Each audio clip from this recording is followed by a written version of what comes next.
لا الہ الا اللہ محمد رسول اللہ۔ کلمہ پڑھنے سے ایمان تازہ ہوتا ہے۔ جس کو بھی سینڈ کرو گے وہ کلمہ آپ کی وجہ سے لازمی پڑے گا انشاءاللہ۔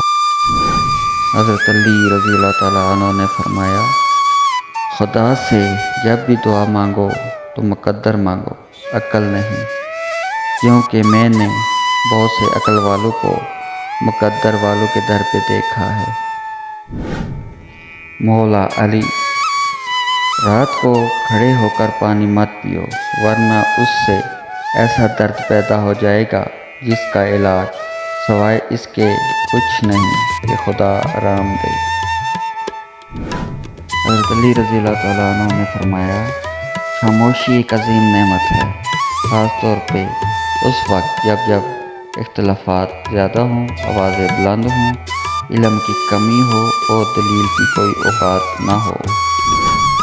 حضرت علی رضی اللہ تعالیٰ عنہ نے فرمایا، آنسو کا ہر قطرہ دنیا کی ہر چیز سے زیادہ مہنگا ہے، لیکن کوئی اس کی قیمت اس وقت تک نہیں جان سکتا جب تک وہ اس کی اپنی آنکھ سے نہ نکلے۔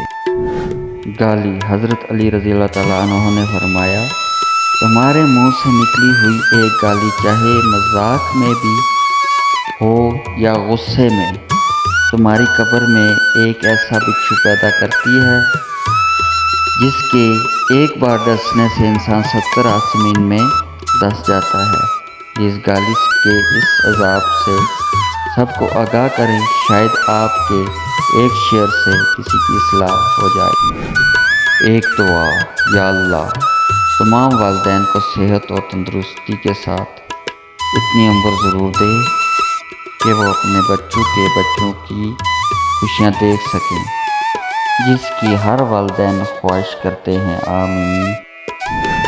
حضرت علی رضی اللہ تعالیٰ عنہ نے فرمایا، صبر کی 2 صورتیں ہیں، جو پسند نہ ہو اسے برداشت کرنا اور جو پسند ہو اس کا انتظار کرنا۔ حضرت علی رضی اللہ تعالیٰ عنہ نے فرمایا، جس زبان سے جھوٹ نکلنا بند ہو جائے اس زبان سے نکلی ہوئی ہر دعا قبول ہوتی ہے۔ حضرت علی رضی اللہ تعالیٰ عنہ نے فرمایا، کسی کے دل میں محبت پیدا کر کے اسے چھوڑ دینا اسے قتل کر دینے کے برابر ہے۔